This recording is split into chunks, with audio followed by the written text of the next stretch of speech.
생각하신 말씀은 마가복음 함께 읽을 텐데 지금부터 마가복음 함께 시작하도록 하겠습니다. 근데 마가복음을 읽기 전에 마가복음을 어떻게 읽어야 되는지 또 어떤 관점에서 읽어야 되는지 지금 함께 미리 나눠 보면 말씀 읽기에 좀 많이 도움이 될 수 있고 여러분이 나중에 마가복음을 따로 묵상할 때에도 아마 큰 도움이 될 것 같아서 오늘 마가복음의 첫 시간이기 때문에 지금 개요를 나누는 시간을 잠시 가져볼까 합니다. 먼저 마가복음을 쓴 사람이 누구인지를 우리가 아는 것이 참 중요할 것 같습니다. 왜냐하면 쓰는 사람이 어떠한 마음에서 무엇을 위해서 썼는지를 알면 우리는 그 안에 숨겨진 내용들 그리고 그 안에 좀 전하고 싶었던 메시지들을 더 잘 들을 수 있기 때문이죠. 보통 마가복음은 교회 전통에서 마가가 지었다고 알려져 있는데요. 이 마가가 누구인지 잠시 나누어 보도록 하겠습니다. 특별히 마가는 사실은 예수님의 제자는 아니었어요. 예수님이 제자가 아님에도 불구하고 복음서를 쓸 수 있었던 또 복음서를 썼던 그의 책을 영적으로 인정해주고 권위를 세워줬던 이유가 바로 그의 삶 가운데 있거든요. 그래서 이미 먼저 우리 마가에 대해서 함께 나눴으면 좋겠습니다. 마가의 이름은 성경마다 좀 여러 가지로 표현하고 있는데 보통 요한이라고 표현하기도 하고 마가라고도 표현하기도 합니다. 여기 보이는 요한이라는 것은 유대식의 이름이고요. 마가 같은 경우는 로마식의 이름인데 그 뜻이 재미있게도 망치라는 뜻을 가지고 있어요. 별명 같은 것 같은데 이 마가 같은 경우도 나중에 선교사로서의 사명을 감당하기 때문에 로마식으로 그의 이름을 바꾸어 사용했다라고 학자들은 알고 있습니다. 그 다음에 그의 출생지를 함께 보시면 좋은데요. 출생지가 예루살렘이 아니라 구브로 섬입니다. 구브로 섬은 그러니까는 예루살렘에서 좀 위쪽에 있는 섬인데 로마 지형이에요. 로마 제국의 땅인데 거기서 태어나 자라다가 후에 예루살렘으로 건너와 이주하게 됩니다. 여러분 아시겠지만 바울도 비슷하죠. 바울도 원래는 로마 지역의 다소라는 출신인데 예루살렘에서 아마 거주했던 걸로 기억이 되고 또 하나 재미난 것은 아래 보시면 바나바가 있지 않습니까? 이게 갈라디아서에서 나왔던 바울과 함께 안디옥 교회에서 그 지역을 1차 전도 여행을 갔던 그 바나바가 이 마가와 사촌지간이고 이 바나바 역시 여기 있는 구브로 출신이라고 알고 있어요. 나중에 알려드리겠지만 이들의 출생이 이들이 선교여행하는데 엄청나게 큰 도움이 되고 있음을 알게 될 겁니다. 또 마가 같은 경우는 아버지에 대한 기록은 없는데 그의 어머니에 대한 기록과 그의 집에 대한 기록은 성경에 아주 중요하게 다뤄져 있습니다. 특별히 어머니는 많은 재산을 가지고 있는 걸 알고 있는데 예수님의 사역을 뒤에서 열심히 후원했던 아주 유명한 초대교회의 그런 지도자 중에 한 명이라고 할 수 있고요. 마가의 집이 특별한 게 우리 지난주에 예루살렘의 지형 잠깐 나눴잖아요. 바로 그 위에 있는 위 도시에 좀 부유한 동네에 마가의 집이 있었는데 그의 집이 유월절 만찬 때에 그 장소로 사용되고 후에 오순절이 지난 후에 성령 강림절 있지 않습니까? 그때 마가의 다락방 마가의 집에 120명이 넘는 성도들이 함께 모여 성령을 받은 것도 마가의 다락방으로 알려져 있고요. 더 아주 중요한 것은 이 마가의 집이 바로 최초의 교회, 처음 교회가 세워진 것이 마가의 집이라고 알려져 있습니다. 그러니까 마가 같은 경우는 사실은 예수님하고도 교회하고도 아주 어렸을 때부터 그의 생활적으로 굉장히 깊은 연관성이 있다는 것을 알게 되죠. 그러니까 마가는 아주 특별한 사람임에 틀림이 없는 것 같습니다. 또 하나는 예수님과 아까 말씀드렸듯이 제자는 아니었지만 마가의 집에 특별히 마가의 어머니와 예수님과의 그런 특별한 관계가 있었기 때문에 그가 어렸을 때부터 예수님을 잘 알았을 것이라고 학자들은 보고 있습니다. 근데 중요한 게 이 베드로와의 관계인 것 같아요. 앞에 제가 마가는 예수님의 제자가 아닌데 어떻게 복음서를 기록할 수 있었을까? 어떻게 제자가 아닌 예수님을 직접 경험하지 않았던 사람이 쓴 복음서를 어떻게 정경으로 삼을 수 있었을까? 거기에 가장 큰 영향력을 미친 사람 중에 한 명이 바로 베드로입니다. 베드로. 특별히 베드로 같은 경우는 마가를 뭐라고 부르냐면 내 아들 마가라고 부르죠. 보이시죠? 내 아들 마가. 베드로에게 있어서는 아들로 부를 만큼 굉장히 친근한 관계였다고 말하고 있는데, 조금 더 설명해 드리면 베드로가 후에 로마에서 복음을 전하게 되면서 감옥에 투옥하게 되는 일들이 벌어지는데, 그때 누가 도왔냐면 바로 마가가 그의 사역을 로마에서 도왔다고 알려져 있고요. 특별히 그는 베드로의 제자였다고 알려져 있는데, 베드로에게 배웠던 그대로를 마가복음에 기록했다라고 알려져 있어요. 이것은 초대교회에서 굉장히 권위 있게 인정받는데, 여기 있는 사람이 이레네우스라고 초대교회 이제 교부입니다. 그가 말하길 어떻게 말하냐면, 그들이 베드로와 바울이 죽은 후에 베드로의 제자여 해석자인 마가가라고 되어 있어요. 그러니까 마가는 보통 사람이 아니라 베드로의 가장 가까운 제자였고, 베드로의 말과 베드로의 가르침을 다른 사람에게 전해줄 수 있는 그런 권위 있는 사람이었다라는 거죠. 여러분, 고대 시대의 스승과 제자의 관계 아시죠? 만약에 스승이 나의 제자라고 말하는 순간 어떤 관계이냐면, 사람들에게는 아하, 스승과 제자는 하나라는 개념이 있잖아요. 그래서 마가가 그래서 영적인 권위를 갖는 거예요. 그래서 베드로에 선포된 것을 저술로서 우리에게 남겼다라고 초대교회에서는 마가에 대해서 아주 특별하게 구별하고 있는 것을 보게 됩니다. 아까 보내드렸던 출생지를 한 번 더 나눠드릴게요. 여기가 아까 말씀드렸던 구브로입니다. 구브로. 그러니까 여기가 마가의 고향이고, 그리고 아까 바나바의 고향이라고 했었죠. 그리고 다소 보이시나요? 여기가 바로 바울의 고향입니다. 어떤 게 장소가 중요하냐면, 예루살렘에서 일어난 교회 운동이 교회 박해를 통해 안디옥까지 전해지지 않습니까? 근데 안디옥에서 놀라운 부흥이 일어나면서 여기에서 선교 여행이 시작하게 되는데, 보시면 구브로와 다소를 통과하는 것을 보게 되는데, 이곳 출신이었던 그들의 문화라든지 언어라든지 아니면 인간관계들, 그런 것들이 전도하는 데는 너무 크게 도움이 되는 거예요. 그래서 사도 바울이 뭐라고 합니까? 하나님께서 나를 전도자로 부르신 것은 내가 태어나기 전부터 나에게 예정하신 거라고 말씀하고 있는데, 그 이유가 어디 있을까요? 바로 그가 실제로 이방의 전도사역 하다 보니까 내가 태어난 것이 얼마나 중요했나, 내가 그동안 자랐던 것이 모두 하나하나 다 허투루한 것이 아니라 하나님의 뜻이었다는 것을 말하고 있는데, 마가도 마찬가지예요. 마가도 나중에 제가 바로 이어 설명하겠지만, 마가도 구브로 출생이라는 것이 굉장히 큰 도움을 얻게 돼요. 그래서 이어나가면 이제 바울과의 관계를 설명해 드릴 텐데, 마가가 베드로와도 굉장히 친밀한 관계가 있었지만, 더 중요한 것은 바울과 끊을 수 없는 굉장히 애증 관계 같은 그런 관계가 있는 사람이에요. 설명해 드릴게요. 1차 전도 여행을 하게 되는데, 아까 말씀드렸듯이 마가가 구브로 출신이에요. 구브로 출신입니다. 그렇죠? 구브로 출신인데, 구브로가 왜 중요하냐면 1차 전도 여행 때 가장 중요한 통로가 되잖아요. 이곳에서 전도를 하게 되고, 여기서 이제 1차 전도를 나가게 되는데, 그래서 이 구브로의 문화에 익숙한 마가와 바나바가 여기에 동참하게 되는 거예요. 그러니까는 바울과 바나바와 마가는 1차 전도여행 지역에 아주 익숙한, 그들의 언어라든지 문화라든지 날씨라든지 다 익숙한 사람들이 뭉쳐서 전도여행을 가는 거예요. 1차 전도여행. 그런데 1차 전도여행을 가는데 중간에 이상한 일이 벌어지는 겁니다. 어떤 거냐면, 말씀 보겠습니다. 사도행전 13장이에요. 바울과 및 동행하는 사람들이 누구죠? 바로 여기 있는 사람들일 거예요. 바보에서 배를 타고 밤빌라에 있는 버가에 이르니 요한은 그들에게서 떠나 예루살렘으로 돌아갔고 라고 말씀하고 있어요. 처음에 구브로 섬에서는 놀라운 부흥이 일어나게 되는데, 구브로에서 다음으로 떠나갈 때에 이상하게도 마가가, 여기서 요한은 마가죠, 마가가 거기서 전도여행을 포기하고 다시 예루살렘으로 돌아오게 되는데, 학자들은 마가가 워낙 연소했기 때문에 이 마음에 준비가 안 되는 거예요.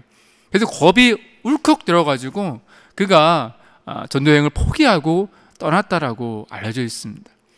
그래서 마가는 따로 예루살렘으로 오게 되고 바나바와 바울이 전도 여행을 하게 되면서 큰 부흥이 일어나게 되죠. 그러니까 마가가 예루살렘에서 이 소식을 다 듣게 된 거예요. 내가 갈 걸. 막 후회하고 있었겠죠. 근데 두 번째 전도 여행의 기회가 온 겁니다. 전도 여행 2차. 근데 마가가 1차에 실패했고 또 2차 역시도 비슷한 지형이기 때문에 한 번 더 가고 싶었어요. 그래서 바울에게 함께 가자고 하게 되는데 바울이 이때 원치 않게 됩니다. 반대를 하게 돼요. 근데 아까 말씀드렸듯이 바나바 같은 경우는 마가하고 사촌지간이기도 하고 마가에 대해 좀 특별한 사랑이 있어서 같이 가자고 하게 되는데 이게 마음이 안 맞는 거예요. 그래서 이런 말씀이 있어요. 서로 심히 다투어 피차 갈라서니 바나바는 마가를 데리고 배 타고 구브로로 가고 바울은 실라를 택한 후에 형제들에게 주의 은혜를 택함으로 바꿔 떠났다고 말씀하고 있죠. 바울은 실라하고 다른 곳으로 떠나고 바나바는 마가를 데리고 또 다른 곳으로 갈라지는 일이 벌어지게 되는 겁니다.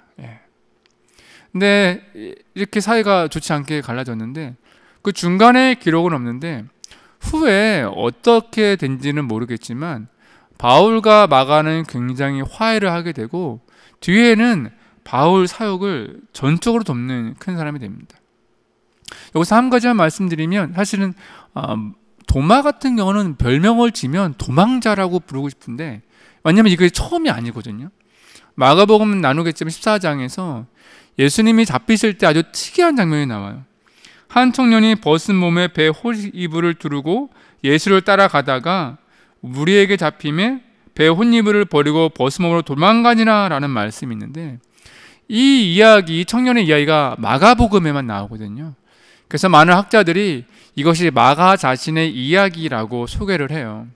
비록 자신의 부끄러운 일이긴 하지만 그런 부끄러움도 사람들에게 나눔을 통해서 은혜를 끼치고 싶은 마음에 기록했다라는 거죠. 그러니까 마가는 사실은 도망치는 게 처음이 아닌 거죠. 그래서 아마도 그의 마음이 예수님을 제대로 믿기 전에는 좀 두려움과 염려 또는 사람을 두려워하는 그런 것들이 조금 있었던 것 같아요. 그냥 이것을 이제 다 극복하는 이야기로 읽으시면 될 것 같습니다. 그래서 뒤에서 보면 바울과 어떤 관계냐면 실제로 말씀에 바울이 감옥에 갇혔을 때에 바울과 함께 갇힌 사람의 명단이 나오는데 보시면 바나바의 승질 마가라고 기록되고 있죠. 그러니까는 사도 바울과 함께 전도를 하다가 잡혔어요, 같이. 언제부터인지는 알 수 없지만 마가는 어느 순간부터 바울과 함께 사역하는 동역자가 되었고 그 뒤에 보면은 바울이 나중에 로마 감옥에 있을 때 마가를 꼭 데려오라고 그런 나에게 큰 위로가 된다고 또한 마가에 대해서 한 번 더 나의 동역자라고 고백하면서 마가와의 특별한 관계를 고백하는 것을 보게 됩니다. 그러니까 중요한 것은 마가라는 것이 여러분 아시겠지만 베드로는 교회에 가장 권위 있는 사람, 바울은 선교에 가장 권위 있는 사람이라면 그 두 사람과의 관계에서 이 마가가 특별한 위치를 차지할 수밖에 없었겠죠. 그래서 교회에서 비록 마가는 예수님의 제자가 아니었고 예수님 앞에 배운 적은 없었지만 그는 베드로와 바울과 이런 관계를 유지함을 통해서 그들 못지않게 큰 사도로 복음서의 저자로 인정받았다는 것을 알게 됩니다. 후에 그는 교회의 큰 일꾼이 되어 평생을 살게 되는데 특별히 알렉산드리아 지역에 교회를 세우고 감독으로 섬기다가 순교했다라고 알려져 있습니다. 근데 이것도 참 중요한 것이 뭐냐면 여러분 제가 지난주에 소개한 거 기억나십니까? 로마에 큰 도시가 있는데 이 로마시가 당연히 그 중에서 제일 큰 넘버원의 도시고 그 다음에 큰 것이 알렉산더라고 말씀드렸죠. 근데 이 알렉산더라는 곳에 교회에 세워진 것이 왜 중요하냐면 이 알렉산드리아가 후에 이 교회의 그런 신학과 그런 서적과 아니면 교리 그런 모든 것들의 중심지로 나중에 세워지게 되는데 그 기틀을 누가 잡아두었느냐? 바로 마가로부터 이런 기틀이 마련되었다는 것도 굉장히 중요한 사실인 것 같습니다. 한 가지만 참고로 말씀드리면 로마 제국에서 교회가 부흥하면서 다섯 교구로 나눠지게 되는데 로마와 콘스탄티노플 교구와 안디옥 교구와 예루살렘 교구와 알렉산드리아 교구가 생기게 되는데 나중에 로마가 갈라지면서 이쪽이 서방 교회, 나중에 이쪽을 동방 교회라고 부르면서 나중에 서로 다른 길을 조금씩 가게 되죠. 그때 이 알렉산드리아 지역의 교회와 교부들이 동방 교회를 이끄는 아주 큰 일을 감당하게 된다는 것도 참고로 기억해 주시면 감사할 것 같습니다. 마가 이제 어떤 사람인지 아시겠죠? 정리해드리면 비록 예수님의 제자는 아니었지만 예수님과의 그런 친밀한 관계가 이미 어렸을 때부터 맺어져 있었고, 특별히 교회의 머리라 부르는 베드로와 또 선교 이방인의 가장 큰 목회자였던 바울과 굉장히 가깝고 깊은 관계, 또한 스스로 제자라고 나의 동역자를 말할 만큼 그런 관계를 유지하면서 교회에서 복음서의 저자로 인정받을 만큼 굉장히 높은 위치 혹은 인정받는 위치에 있다는 것을 기억해 주시면 될 것 같아요. 그러니까는 복음서에 마가복음이 포함된 것은 결코 그냥 우연히 들어온 것이 아니라 이런 주님의 은혜, 또 이런 주님의 인도하심이 있었다는 것을 알게 될 것 같아요. 두 번째는 이제 마가복음의 배경을 좀 알면 좋은데, 왜냐하면 마가복음의 배경이 쓰여진 시기가 마가복음의 그런 내용들의 성격을 우리에게 보여주거든요. 어떤 거냐면 마가복음의 저작 연도는 보통 AD 60년경 이후로 알려졌어요. 이 즈음인데 복음서 중에서는 가장 먼저 쓰여졌습니다. 그래서 다른 복음서를 여기 마가복음을 참고했다라고 알고 있는데, 이 마가복음이 쓰여질 때에 굉장히 중요한 사건이 벌어져요. 어떤 거냐면 마가복음은 특별히 이 로마에 있는 로마 교회의 성도들을 위해서 쓴 복음서라고 알려져 있는데, 이 60년대 즈음에 이 로마에서 어떤 일이 벌어지냐면 그때 당시에 황제가 네로 황제가 이제 들어서게 되는 거예요. 여러분, 네로 황제 어떤 왕인지 아시죠? 처음에 5년 동안은 로마 제국에서 인정받을 만큼 참 잘했는데 그 이후부터 이제 기행을 저지르기 시작하는 겁니다. 한 가지만 예를 들어드리면 친구의 아내를 사랑하게 된 거예요. 그래서 친구를 멀리 보내버리고 아내와 이혼하고 그 여인하고 결혼을 하게 되는데, 그 여인에게 어떤 선물을 주는지 아세요? 이혼했던 전 처의 이 머리를 잘라다가 선물로 주기도 하고, 이 와중에 자신의 어머니를 죽이는 기행도 벌어지게 되는 거예요. 어쨌든 그가 이때부터 굉장히 포악해지고 잔인했다라고 알려져 있고, 특별히 많은 주변의 이제 다른 원로들이나 기관에서 이 네로 황제에 대해서 지금 말하면 탄핵을 굉장히 주장할 만큼 그렇게 나쁜 인식을 가지고 있었어요. 근데 64년에 여름에 네로 황제가 휴가가 있는 동안에 로마 대화재가 벌어지게 되죠. 이 사건의 책임을 그 당시에 불만이 있었던 로마의 사람들이 황제에게 떠넘기게 되고, 이 네로 황제는 이것을 극복하기 위해서 그 즈음에 어떤 일을 하나요? 이 모든 책임을 그리스도인에게 떠넘기게 되면서 졸지에 로마 시 안에 있던 교회와 성도들이 엄청난 박해를 받게 되는데, 여러분, 그 박해의 내용 우리가 생각할 때 그냥 매 만나 보다 쫓겨나나 이런 수준이 아닙니다. 당시의 기록을 보면요, 그 십자가에 처형하기도 하고, 또 동물들의 밥으로 주기도 하고, 노리개가 되기도 하고, 화형에 처하기도 하고, 말할 수 없는 박해가 이어지는 거예요. 이때 과연 그 로마 지역에 있던 성도들이 어떤 마음이었겠습니까? 크게 많은 것들이 있겠지만 이 박해를 견뎌야 할까, 아니면 이것을 피해야 될까, 그런 어려움의 고민 가운데 있을 텐데, 그때 마가복음을 통해 이 로마 교회에 있는 힘들어하고 박해받는 성도들을 위해서 해답을 주듯이 복음서를 선물해 준 거예요. 그래서 마가복음에 대해서는 정리해보면 다양하겠지만 저는 3가지가 떠올려요. 여러분, 힘들고 어려우세요? 여러분의 박해가 견디기 어려우신가요? 그러면 예수님의 십자가를 생각해 보세요. 예수님은 우리 위해서 고난당하셨는데 그 십자가의 길을 우리도 가라고 말씀하셨어요.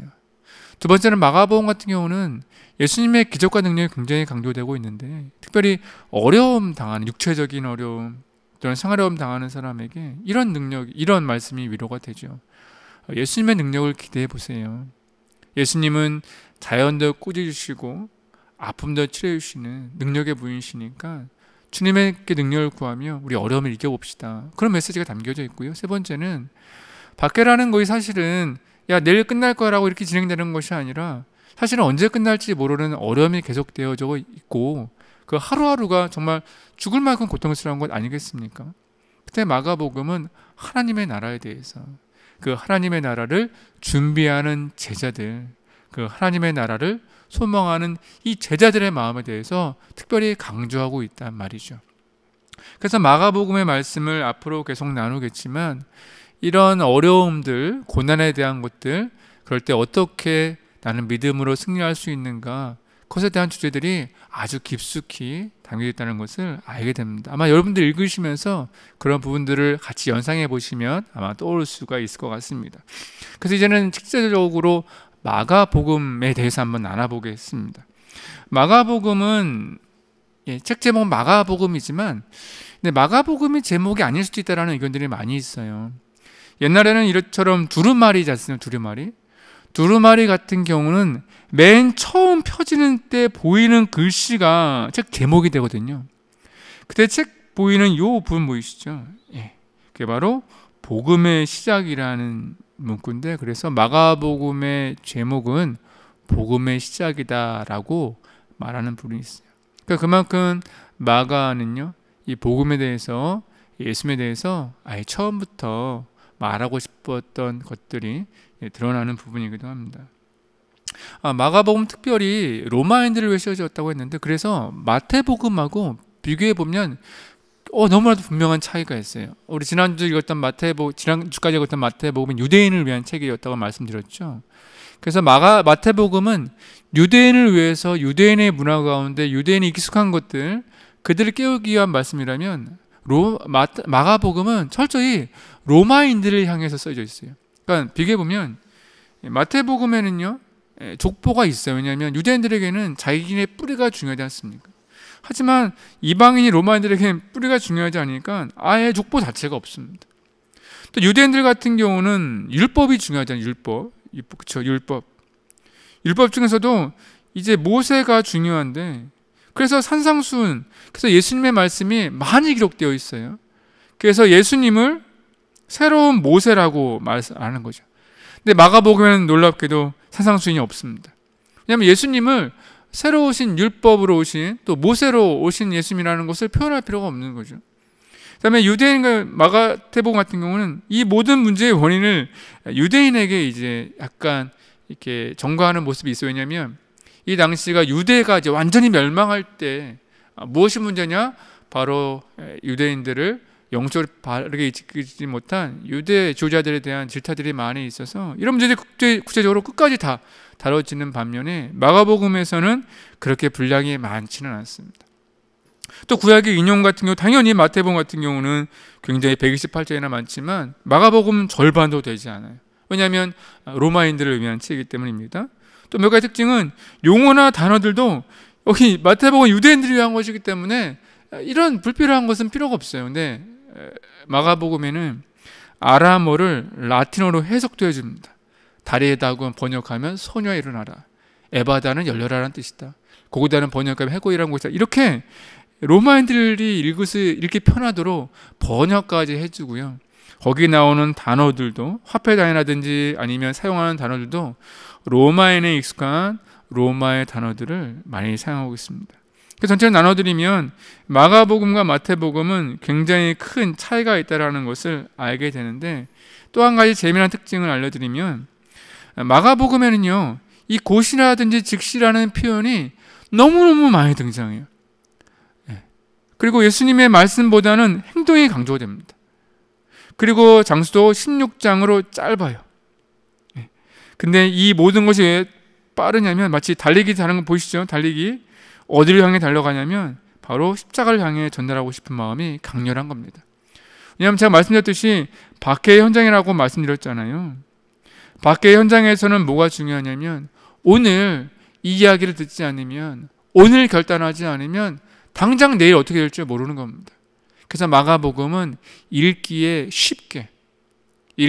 정확하게 주제를 뽑아내기도 쉽고, 말씀 읽었을 때 아하, 이 말씀을 하려고 하는 것보다라는 것들을 십자가에 아주 집중하고 있기 때문에 그 앞에 있는 말씀들은 굉장히 빠르게 전개되는 것을 보게 됩니다. 아마 여러분들도 1장부터 보시게 되겠지만 너무 빨라서 이거 진짜 100m 달리기인가? 그런 느낌을 받으실 수도 있습니다.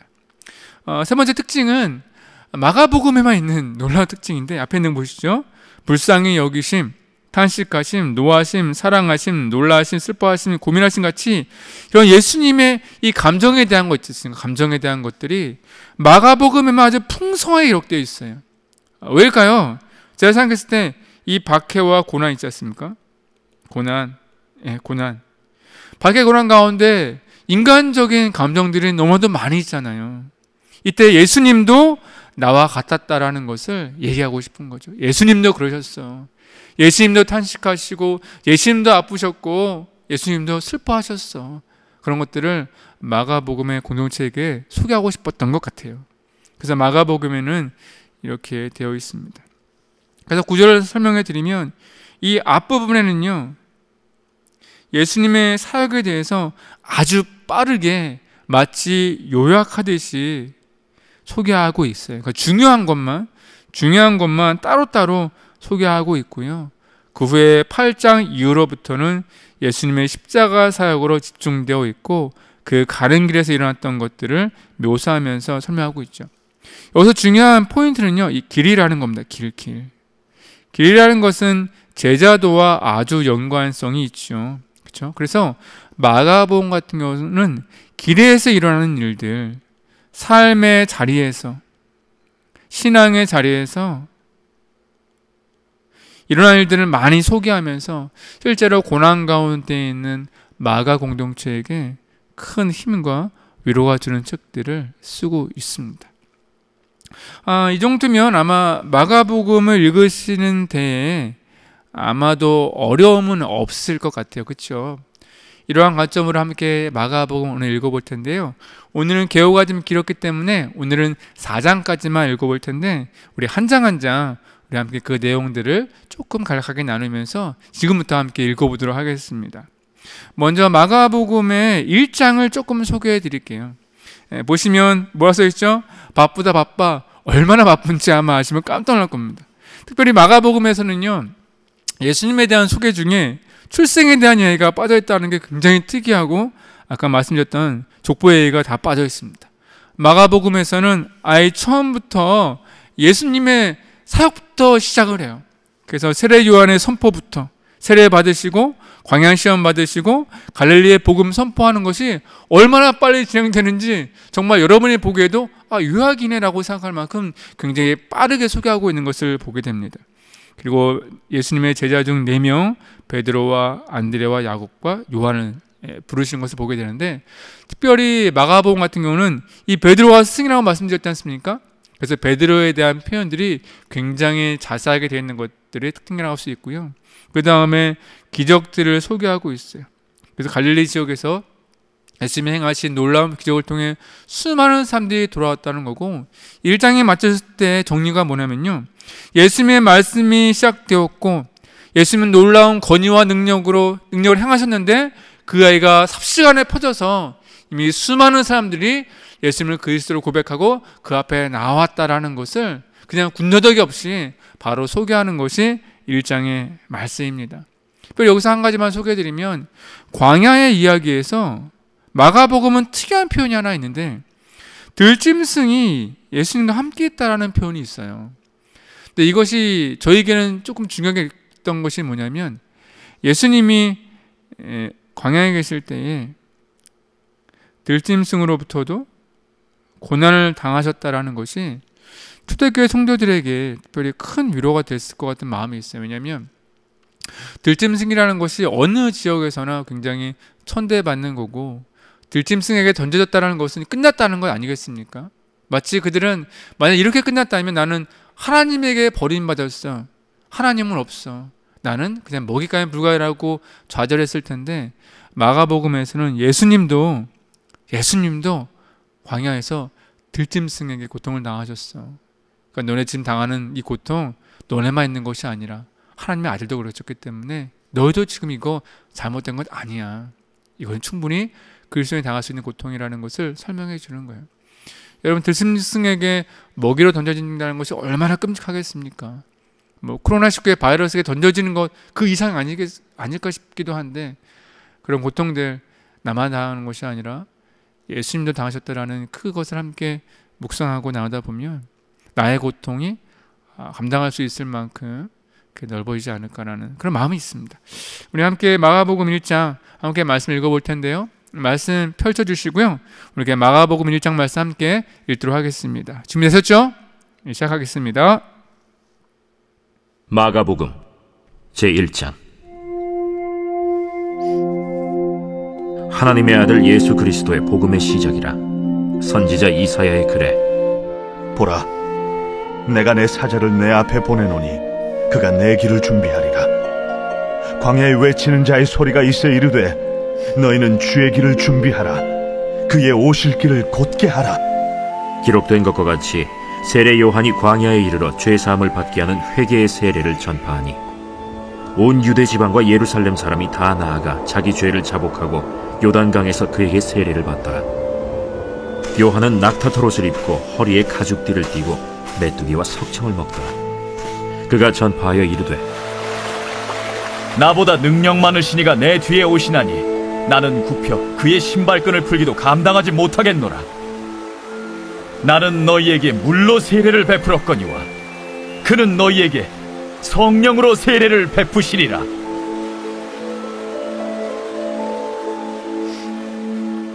그때 예수께서 갈릴리 나사렛으로부터 와서 요단강에서 요한에게 세례를 받으시고 곧 물에서 올라오실세. 하늘이 갈라짐과 성령이 비둘기같이 자기에게 내려오심을 보시더니 하늘로부터 소리가 나기를 너는 내 사랑하는 아들이라. 내가 너를 기뻐하노라. 성령이 곧 예수를 광야로 몰아내신지라. 광야에서 40일을 계시면서 사탄에게 시험을 받으시며 들짐승과 함께 계시니 천사들이 수종들더라. 요한이 잡힌 후 예수께서 갈릴리에 오셔서 하나님의 복음을 전파하여 때가 찼고 하나님의 나라가 가까이 왔으니 회개하고 복음을 믿으라.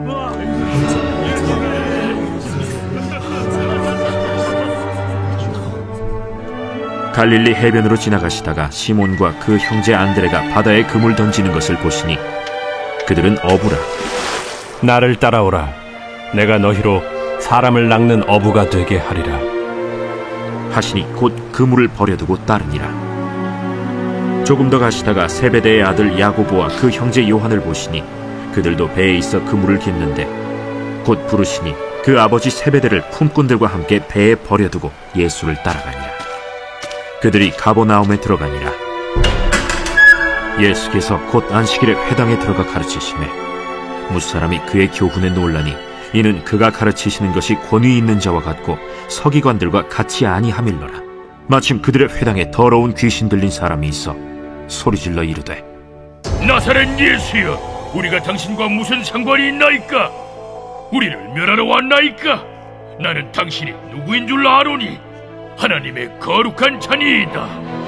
잠잠하고 그 사람에게서 나오라.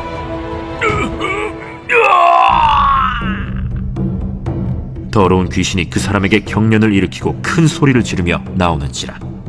다 놀라 서로 물어 이르되 이는 어찌미냐? 권위 있는 새 교훈이로다. 더러운 귀신들에게 명한즉 순종하는도다. 예수의 소문이 곧 온 갈릴리 사방에 퍼지더라. 회당에서 나와 곧 야고보와 요한과 함께 시몬과 안드레의 집에 들어가시니 시몬의 장모가 열병으로 누워있는지라. 사람들이 곧 그 여자에 대하여 예수께 여짜온대 나아가사 그 손을 잡아 일으키시니 열병이 떠나고 여자가 그들에게 수종드니라. 저물어 해질 때에 모든 병자와 귀신 들린 자를 예수께 데려오니 온 동네가 그 문 앞에 모였더라.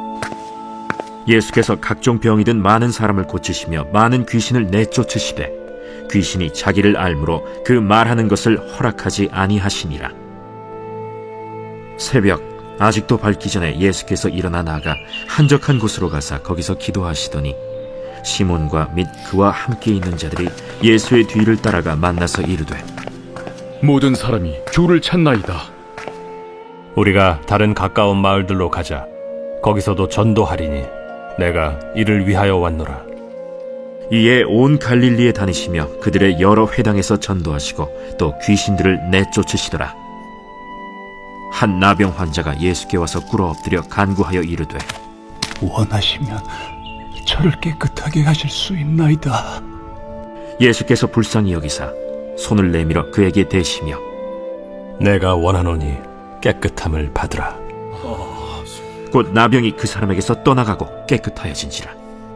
곧 보내시며 엄히 경고하사 삼가 아무에게 아무 말도 하지 말고 가서 내 몸을 제사장에게 보이고 네가 깨끗하게 되었으니 모세가 명한 것을 드려 그들에게 입증하라.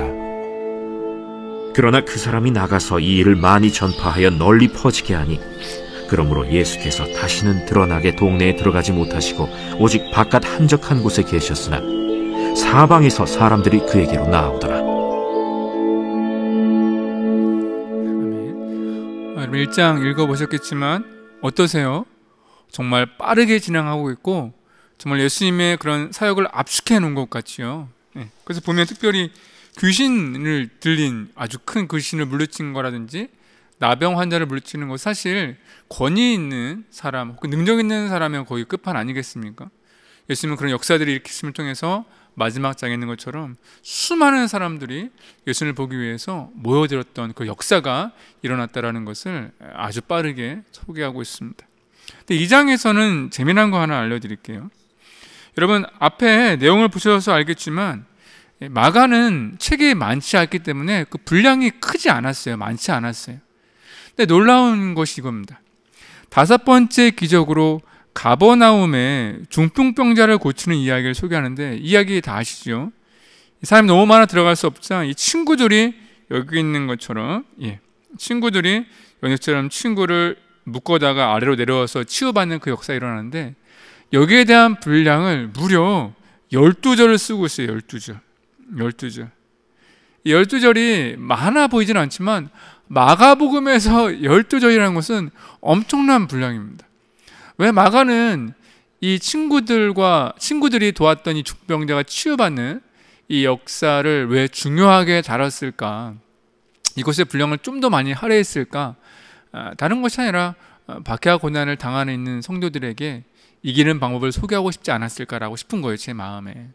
그러니까 혼자 감당하는 것이 아니라 함께 감당할 때 혼자에게 모든 것을 하려고 애쓰고 수고하면서 넘어지는 것이 아니라 움직이지 못하는 사람을 위해 조금 더 건강한 사람, 한 번 더 움직이는 사람이 함께 도움을 통해서 이 어려움을 극복하면 어떨까라는 그 마음에 아마도 이 이야기를 다른 기적의 이야기들보다 조금 더 분량을 많이 할애하지 않았을까라고 생각해 봅니다. 그 다음에 5장부터 이 분위기가 완전 5절부터 그 다음 이것도 완전 바뀌게 됩니다. 5번째 제자인 레위를 부르게 되는데 레위 같은 경우는 이제 마태이 같은 경우는 세리지 않습니까? 세리를 따르게 되는데 세리의 집에 초청받으셔서 식사를 하게 돼요. 세리들과 함께 식사를 나누시게 되는데 이때 예수님의 모습을 종교주자들이 보게 됩니다. 바리새인들과 서기관들이죠. 이때부터 갈등이 시작되는 거예요. 왜 당신은 하나님을 전하는 하나님의 아들이라고 하면서 왜 세리들과 밥을 먹습니까? 라는 것에서 시작해서 그 다음부터 식사 논쟁, 금식 논쟁, 안식일 논쟁까지 계속해서 문제가 벌어진다. 다툼이 일어나는 거예요. 근데 여기에는 중요한 두 가지 특징이 있는데 그것은 뭐냐면 예수님에 대해서 이렇게 막 지적하거나 뭐라고 하는 것이 아니라 이 논쟁의 핵심에는 제자들이 있습니다. 제자들이 안식일에 밥을 먹거나 금식하지 않거나 그런 문제들을 가지고 시비를 걸게 되고 그 시비 건 내용 자체도 율법의 내용이 아니라 장로들의 전통 있지 않습니까? 그러니까 성경을 해석하기 위해서 생활하게 적용하기 위해서 자신들이 주장하던 것들을 계속 예수님에 내놓게 되는데 예수님은 하나님의 뜻은 이것이 아니야. 안식일의 법은 이것이 아니야. 금식은 그것이 아니야 라고 설명해 주시는 부분을 보게 돼요. 그래서 마가복음 같은 경우는 이 논쟁의 이야기를 이제 한데 이렇게 묶어서 소개하죠. 왜냐하면 아까 말씀드렸듯이 효과적으로 빠르게 전하는 것이 목표이기 때문에 예수님이 경험하셨던 논쟁들, 그 논쟁의 핵심은 예수님이 아니었고 주변의 것들이고, 하지만 예수님은 그럼에도 불구하고 그것들을 가르쳐주기 위해 애쓰셨고, 이 모든 것들이 예수님은 온전히 하나님의 길을 가는 길이었다라는 것. 아마 이런 논쟁의 문제들, 어려움의 문제들은 아마도 고난과 박해를 살아가는 마가 공동체에게 있어서 아마 그들 주변에서 일어났을 법한 일들이고, 그런 것들을 어떻게 극복해야 되는지에 대한 지혜를, 또 영적인 그런 은혜들을 여기서 얻지 않았을까라고 묵상해 봅니다. 우리 함께 2장 말씀 함께 읽어보면서 이런 주제로 나누시면 좋을 것 같아요. 우리 함께 2장 읽어보도록 하겠습니다. 제2장. 수일 후에 예수께서 다시 가버나움에 들어가시니 집에 계시다는 소문이 들린지라 많은 사람이 모여서 문 앞까지도 들어설 자리가 없게 되었는데, 예수께서 그들에게 도를 말씀하시더니 사람들이 한 중풍병자를 4사람에게 메워가지고 예수께로 올세, 무리들 때문에 예수께 데려갈 수 없으므로 그 계신 곳의 지붕을 뜯어 구멍을 내고 중풍병자가 누운 상을 달아내리니 예수께서 그들의 믿음을 보시고 중풍병자에게 이르시되, 작은 자야, 내 죄사함을 받았느니라. 어떤 서기관들이 거기 앉아서 마음에 생각하기를, 이 사람이 어찌 이렇게 말하는가? 신성 모독이로다. 오직 하나님 한 분 외에는 누가 능히 죄를 사하겠느냐? 그들이 속으로 이렇게 생각하는 줄을 예수께서 곧 중심에 아시고, 어찌하여 이것을 마음에 생각하느냐? 중풍병자에게 네 죄사함을 받았느니라 하는 말과 일어나 네 상을 가지고 걸어가라 하는 말 중에서 어느 것이 쉽겠느냐? 그러나 인자가 땅에서 죄를 사하는 권세가 있는 줄을 너희로 알게 하려 하노라 하시고 중풍병자에게 말씀하시되, 내가 네게 이르노니 일어나 네 상을 가지고 집으로 가라. 그가 일어나 곧 상을 가지고 모든 사람 앞에서 나가거늘 그들이 다 놀라 하나님께 영광을 돌리며, 우리가 이런 일을 도무지 보지 못하였다.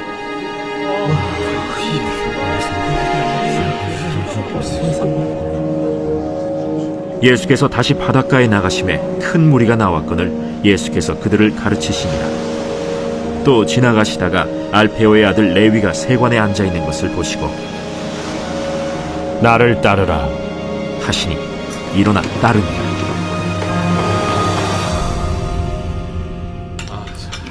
그의 집에 앉아 잡수실 때 많은 세리와 죄인들이 예수와 그의 제자들과 함께 앉았으니, 이는 그러한 사람들이 많이 있어서 예수를 따름이러라. 바리새인의 서기관들이 예수께서 죄인 및 세리들과 함께 잡수시는 것을 보고 그의 제자들에게, 어찌하여 세리 및 죄인들과 함께 먹는가? 예수께서 들으시고 그들에게 이르시되, 건강한 자에게는 의사가 쓸데없고 병든 자에게라야 쓸데있느니라. 나는 의인을 부르러 온 것이 아니요 죄인을 부르러 왔노라. 요한의 제자들과 바리새인들이 금식하고 있는지라 사람들이 예수께 와서 말하되, 요한의 제자들과 바리새인의 제자들은 금식하는데 어찌하여 당신의 제자들은 금식하지 아니하나이까? 혼인집 손님들이 신랑과 함께 있을 때 금식할 수 있느냐? 신랑과 함께 있을 동안에는 금식할 수 없느니라. 그러나 신랑을 빼앗길 날이 이르리니 그날에는 금식할 것이니라. 생배 조각을 낡은 옷에 붙이는 자가 없나니 만일 그렇게 하면 기운 새 것이 낡은 그것을 당기어 헤어짐이 더하게 되느니라. 새 포도주를 낡은 가죽 부대에 넣는 자가 없나니 만일 그렇게 하면 새 포도주가 부대를 터뜨려 포도주와 부대를 버리게 되리라. 오직 새 포도주는 새 부대에 넣느니라. 안식일에 예수께서 밀밭 사이로 지나가실새 그의 제자들이 길을 열며 이삭을 자르니 바리새인들이 예수께 말하되, 보시오, 저들이 어찌하여 안식일에 하지 못할 일을 하나이까? 다윗이 자기와 및 함께한 자들이 먹을 것이 없어 시장할 때 한 일을 읽지 못하였느냐? 그가 아비아달 대제사장 때 하나님의 전에 들어가서 제사장 외에는 먹어서는 안 되는 진설병을 먹고 함께한 자들에게도 주지 아니하였느냐? 안식일이 사람을 위하여 있는 것이요 사람이 안식일을 위하여 있는 것이 아니니 이러므로 인자는 안식일에도 주인이니라.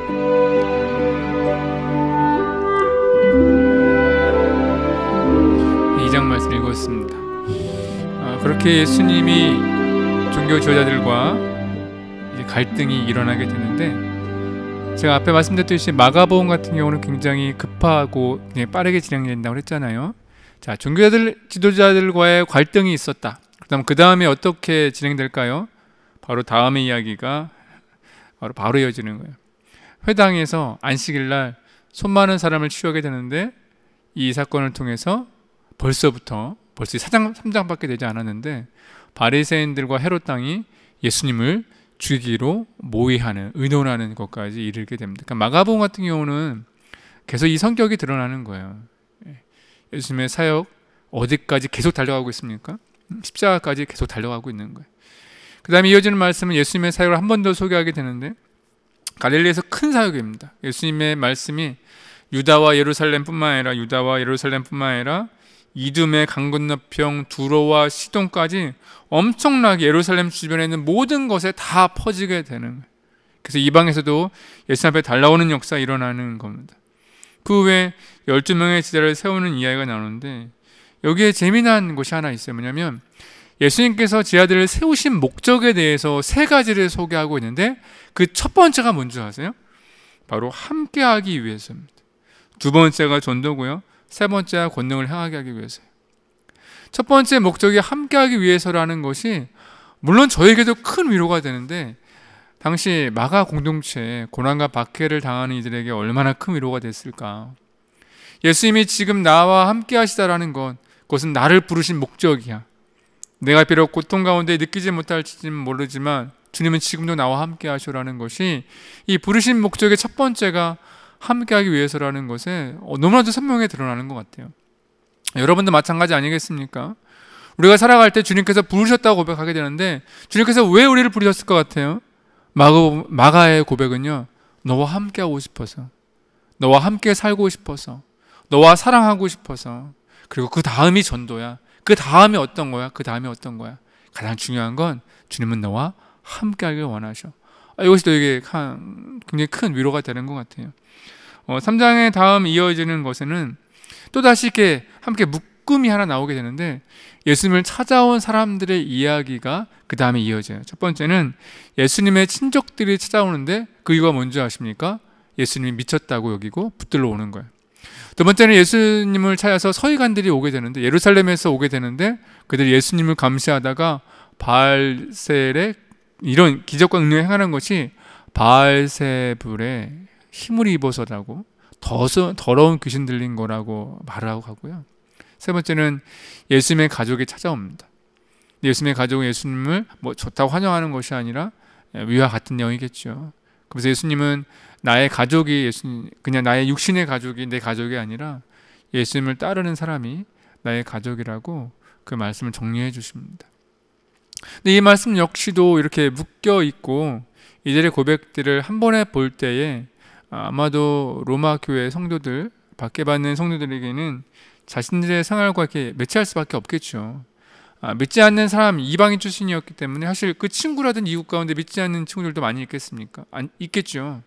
내가 고통받고 어려움을 당하는 거, 예수님 때문에 힘들어하는 것을 보면서 주변 사람들 중에서는 너 미쳤어, 그렇게 하지 마라고 말하는 사람도 있을 거고, 두 번째 너는 못 씌었어, 너 그 왕신자 제대로 믿는 거 아니야 라고 말하는 사람이 있을 수 있고, 세 번째는 가족들 중에도 너 그러려면 우리 버려야 돼, 너 때문에 우리 손해볼 수 없어, 이렇게 좀 손절하듯이 얘기하는 사람들 분명히 있었을 텐데, 그런 마가 공동체의 성도들이 만약 예수님께서 당하신 이 이야기를 듣게 된다면, 그치, 어려운 세상의 마지막 때에 예수님을 믿게 되면 이러한 사람들 만나게 되지, 이러한 대접 받을 수 있지, 이런 오해 충분하지, 근데 나는 주님과 함께 있으니까 그래도 거기서 위로를 찾아야지, 이렇게 아마도 이 말씀을 통해 힘을 얻지 않았을까라고 생각해 봅니다.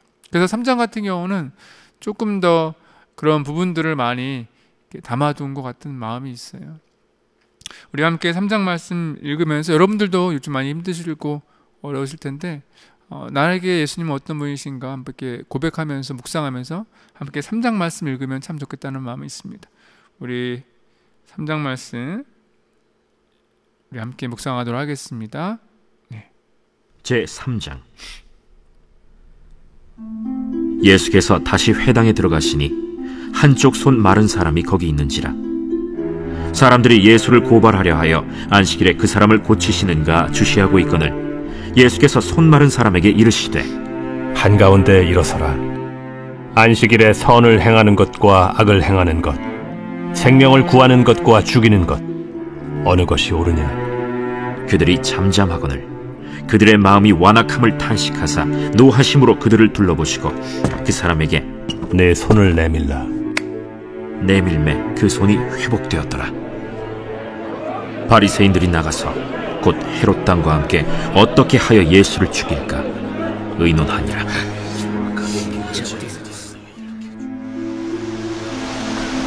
예수께서 제자들과 함께 바다로 물러가시니 갈릴리에서 큰 무리가 따르며 유대와 예루살렘과 이두메와 요단강 건너편과 또 두로와 시돈 근처에서 많은 무리가 그가 하신 큰 일을 듣고 나오는지라.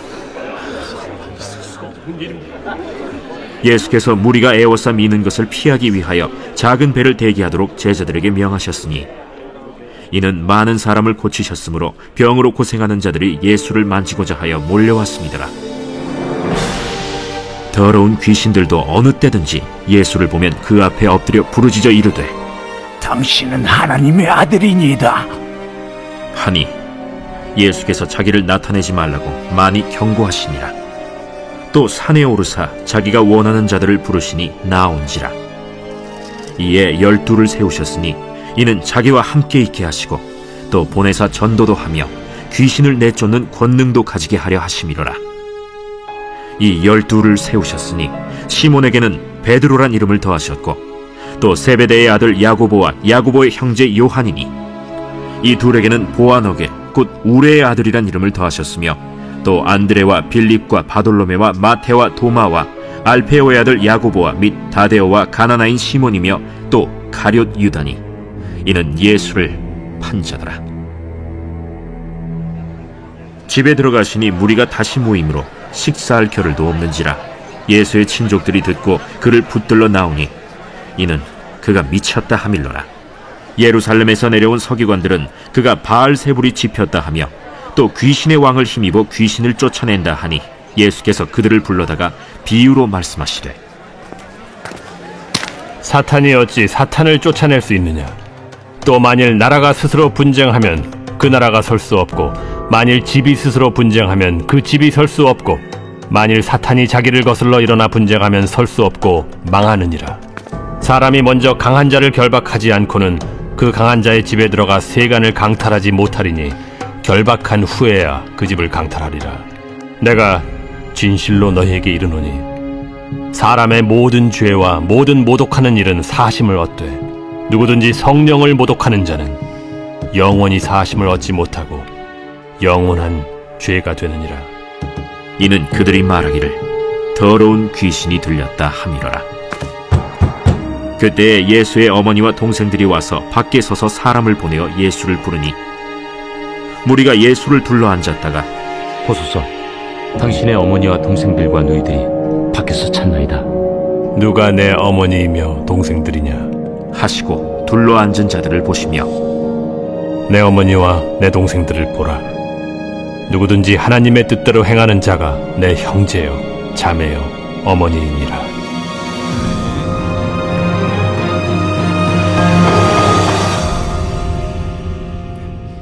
이렇게 3장까지 읽었고요.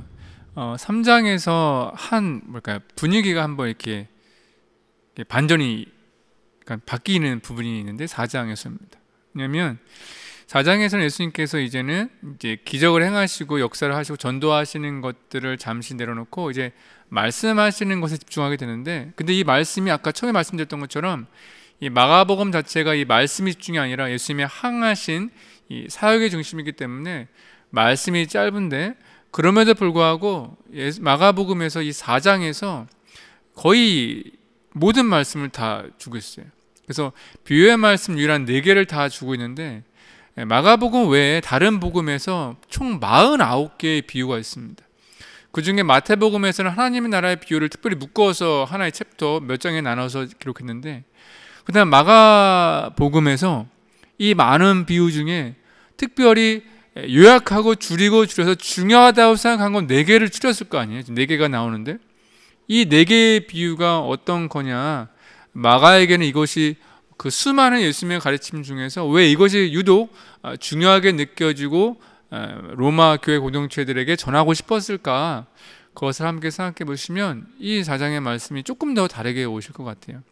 어떤 비유냐면, 특별히 비유를 하시기 전에 들을 끄는 자들은 들을지어다라는 말씀 좀 더 강조하세요. 물론 다른 복음서도 있지만 여기에는 더 강조하세요. 그래서 하나님의 나라는 들을 끄는 자들, 허락된 자들에게 있는 특별한 것인데, 이것이 만약에 지금 고난과 밖에 있는 성도들에게 내가 지금 하나님의 말씀, 하나님의 나라를 소망하고 있는 사람이라면 자신이 얼마나 특별한 존재이고, 또한 자신이 지금 견디고 이기는 것이 얼마나 자기에게 그런 잘못해서 오는 것이 아니라 그리스도인으로서의 그런 사명과 아니면 그런 발음에서 나타나는 것이라는 것들을 여기서 조금 더 느낄 수 있겠죠.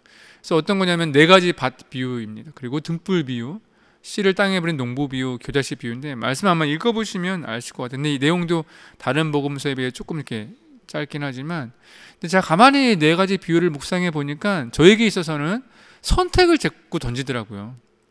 4가지 땅 비유에서는 너 좋은 땅이 좋으니 아니면 좋은 땅이 될래? 등불 비유에서는 너 감출 수 있을 거 아니야? 감출 수 없을 것 같니? 씨를 땅에 뿌리는 농부의 비유에서는 너 지금 알 수 있어? 아니면 알 수 없어? 겨자씨 비유에서는 너 지금 큰 게 좋아? 아니면 정말 나중에 정말 큰 게 좋아? 이렇게 질문하는 것 같더라고요. 그래서 이 모든 말씀 정확하게 보면 하나님 나라는 지금 내가 보이는 대로 선택하거나 결정할 수 있는 그런 것이 아니라 하나님을 정말로 믿고 있는 사람, 하나님 나라의 그 비밀과 계획을 알고 있는 사람은 좋은 것을 선택할 수밖에 없는 그런 거야라는 것들로 말씀을 하는 것 같아요. 특별히 코로나 시대 살아가면서 우리가 많은 선택의 순간들이 있지 않겠습니까? 이 순간에 정말로 하나님의 나라를 소망하고 그 나라의 비밀을 아는 사람은요, 정확한 선택을 할 수 있어요. 하지만 그것이 아마 애매하고 하나님 나라가 뭐더라? 하나님의 계획이 나에게 있어? 이렇게 애매하신 분들은 아마 그 가운데 갈등하시겠지만, 아마 이것을 말씀을 통해서 깨닫게 되고 마음에 붙들게 되면 이 시대에 살아갈 때 지혜로운 길, 옳은 길을 갈 수 있지 않을까라는 생각에 이 말씀을 좀 더 강조해 드리고 싶고요. 그 다음에 말씀이 끝나면 풍랑을 만나는 이야기가 나옵니다. 여기서도 질문을 던져요. 그러니까는 제자들과 함께 예수님이 가시는데 풍랑을 만나게 되는데, 예수님 곤물이라는 곳이 가장 높은 곳이거든요. 거기서 예수님은 주무시고 계시고 제자들은 살려고 사력을 하다가 돕지 않는 예수님을 원망하는 일이 벌어집니다. 예수님께서 일어나셔서 제자들에게 꾸짖으세요. 왜 무서워하느냐? 왜 믿음이 없느냐? 그 다음에 바람을 꾸짖어 잔잔하게 하시는 겁니다. 근데 제가 이 말씀을 묵상하면서, 그럼 예수님께서는 제자들한테 뭘 하라고 하신 거지? 예수님처럼 잠을 잤어야 되나? 예수님처럼 믿음으로 바람을 꾸짖어야 됐었나? 아니면 예수님처럼 또 다른 것이 있나? 이 질문을 계속 던지더라고요. 아직 저는 여기에 대한 해답을 갖지는 않았지만, 여러분도 이 말씀을 읽으시면서 그럼 나도 어려움이 있을 때, 고난 가운데 있을 때, 그런 힘든 가운데 있을 때, 그럼 나는 예수님께서 어떻게 하길 원하시지? 그 가운데 예수님처럼 두려워하지 않고 잠잠히 있길 원하시나? 아니면 예수님처럼 담대하게 바람을 꾸짖던 것처럼 그런 어려운 사정들을 믿음으로 헤쳐나가기 원하시나? 아니면 그 가운데 예수님처럼 뭘 원하시나? 그렇게 한번 고민해 볼 수 있는 그런 귀한 말씀인 것 같아요. 아마도 마가 공동체 역시도 이 말씀 읽고 나서 고난 가운데, 박해 가운데 있으니까, 그럼 주님께서 나는 어떻게 이 시간을 보내기 원하실까? 근데 제 마음에 주신 것은 아마 각자마다 주신 마음은 다를 것 같아요. 어떤 이에게는 나가 싸우러 가신 사람도 있고, 어떤 이에게는 잠잠하라, 오히려 너는 이곳에 순응하라라고 말씀하신 분도 있을 것 같은데, 그분들은 아마 여러분 직접 주님과 함께 대화를 나누면서 깊은 기도를 통해 그런 해답들을 찾아가는 것이 우리 신앙의 길이 아닐까라고 생각을 하게 됩니다.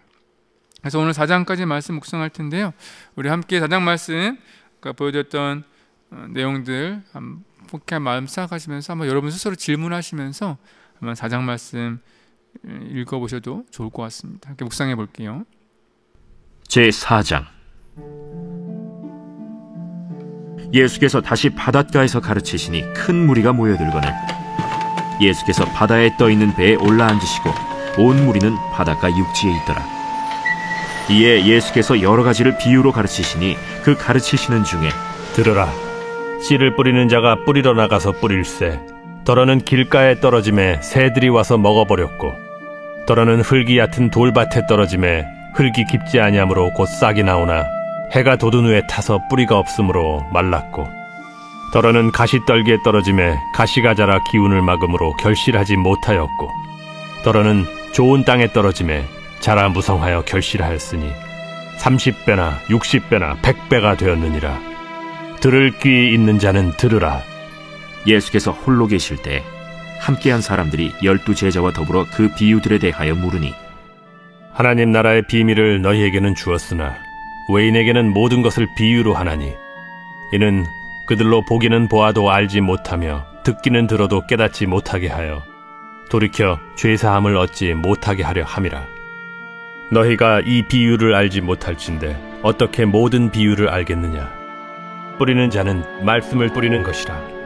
말씀이 길가에 뿌려졌다는 것은 이들을 가리킴이니 곧 말씀을 들었을 때 사탄이 즉시 와서 그들에게 뿌려진 말씀을 빼앗는 것이요 또 이와 같이 돌밭에 뿌려졌다는 것은 이들을 가리킴이니 곧 말씀을 들을 때 즉시 기쁨으로 받으나 그 속에 뿌리가 없어 잠깐 견디다가 말씀으로 인하여 환난이나 박해가 일어나는 때에는 곧 넘어지는 자요 또 어떤 이는 가시떨기에 뿌려진 자니 이들은 말씀을 듣기는 하되 세상의 염려와 재물의 유혹과 기타 욕심이 들어와 말씀을 막아 결실하지 못하게 되는 자요 좋은 땅에 뿌려졌다는 것은 곧 말씀을 듣고 받아 30배나 60배나 100배의 결실을 하는 자니라. 사람이 등불을 가져오는 것은 말 아래나 평상 아래 두려함이냐 등경 위에 두려함이 아니냐. 드러내려 하지 않고는 숨긴 것이 없고 나타내려 하지 않고는 감추인 것이 없느니라. 들을 귀에 있는 자는 들으라. 너희가 무엇을 듣는가 스스로 삼가라.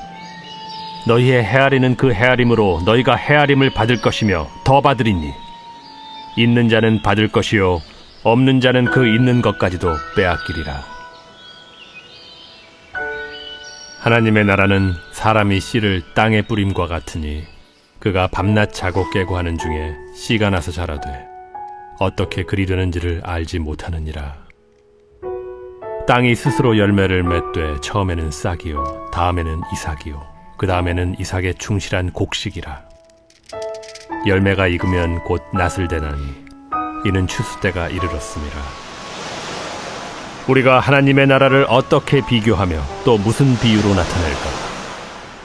겨자씨 한 알과 같으니 땅에 심길 때에는 땅 위의 모든 씨보다 작은 것이로되 심긴 후에는 자라서 모든 풀보다 커지며 큰 가지를 내나니 공중의 새들이 그 그늘에 깃들일 만큼 되느니라. 예수께서 이러한 많은 비유로 그들이 알아들을 수 있는 대로 말씀을 가르치시되 비유가 아니면 말씀하지 아니하시고 다만 혼자 계실 때에 그 제자들에게 모든 것을 해석하시더라. 그날 저물 때 제자들에게 이르시되 우리가 저편으로 건너가자. 그들이 무리를 떠나 예수를 배에 계신 그대로 모시고 가매 다른 배들도 함께 오더니 큰 광풍이 일어나며 물결이 배에 부딪혀 들어와 배에 가득하게 되었더라. 예수께서는 고물에서 베개를 베고 주무시더니 제자들이 깨우며 이르되 선생님이여 우리가 죽게 된 것을 돌보지 아니하시나이까. 예수께서 깨어 바람을 꾸짖으시며 바다더러 이르시되 잠잠하라 고요하라 하시니 바람이 그치고 아주 잔잔하여지더라. 이에 제자들에게 어찌하여 이렇게 무서워하느냐 너희가 어찌 믿음이 없느냐 하시니 그들이 심히 두려워하여 서로 말하되 그가 누구이기에 바람과 바다도 순종하는가?